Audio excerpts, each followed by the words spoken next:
그러게요. 이 남성은요, 서울 도봉구 자택에 21일, 그러니까 오늘 정오에 낮 12시 폭발하도록 설정된 사제 폭발도 설치한 것으로 드러났습니다.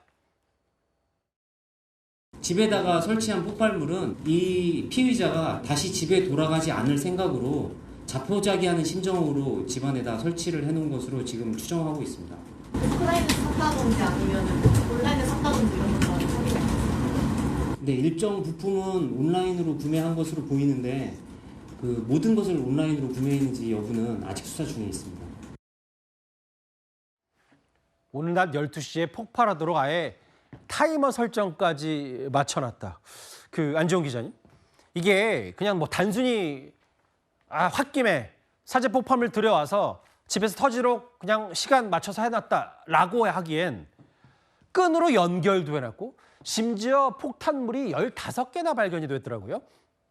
실제로 이게 폭발 가능성 있는지 여부는 조금 더 살펴봐야 되겠지만 앞서서 사제 총기로 살해를 할 만큼 위험성이 있기 때문에 이 자체로도 더 큰 인명피해로 이어졌을 가능성을 배제할 수는 없습니다. 그래서 경찰 특공대와 이 폭발물 처리반이 투입돼서 현장에 있는 주민 105명을 긴급히 피신시킨 후에 이를 제거하는 데 성공했다고 합니다. 앞서서 이미 이 사제 폭탄 같은 경우도 이 유튜브라든지 여러 가지를 통해서 배웠고 총기도 제작했다고 했기 때문에 이런 폭탄이 혹시라도 지금 이 A씨의 자택뿐만 아니라 또 다른 곳에 있는지에 대해서도 또 추가적인 조사와 또 확인이 필요한 상황이고요. 아울러 이 단순히 아들뿐만 아니라 사회에 대한 어떻게 이런 반감을 갖게 된 건지에 대해서도 충분한 조사가 필요한 상황이라고 합니다. 현재까지는 이 남성의 집이나 그 차량 등에서 확인을 했는데 유서라든지 이번 범행에 대한 계획적인 문서까지는 발견되지 않은 상태라고 보고 있습니다. 하지만 워낙 여러 가지를 치밀하게 준비했기 때문에 계획 범죄 그리고 추가 범죄를 발생했을 가능성 역시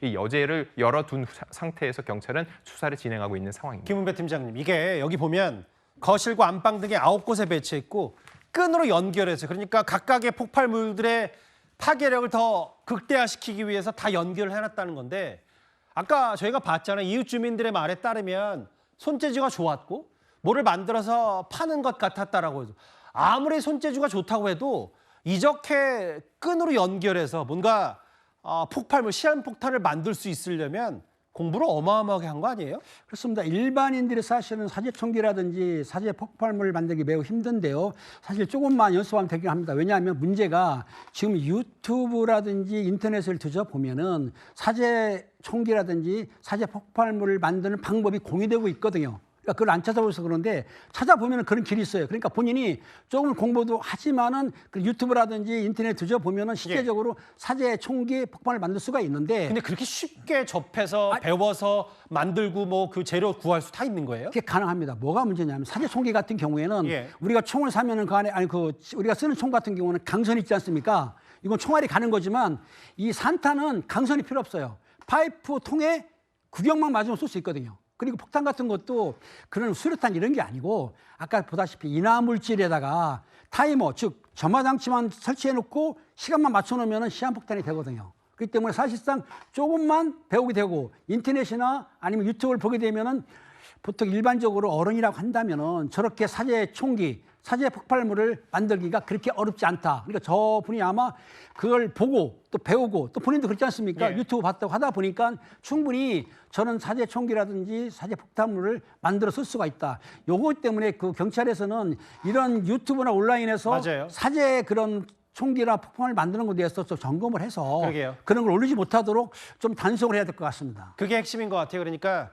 저희가 구체적으로 사건의 정황과 수법들을 설명한다기보다는 지금 이렇게 손쉽게 온라인을 통해서, SNS를 통해서 이런 거를 접할 수 있다면 관리감독 규제가 더 철저히, 우리나라가 지금 사제폭탄과 사제총에 대한 관리 혹은 인식 이런 것들이 좀 비교적 다른 나라에 비해서 낮기 때문에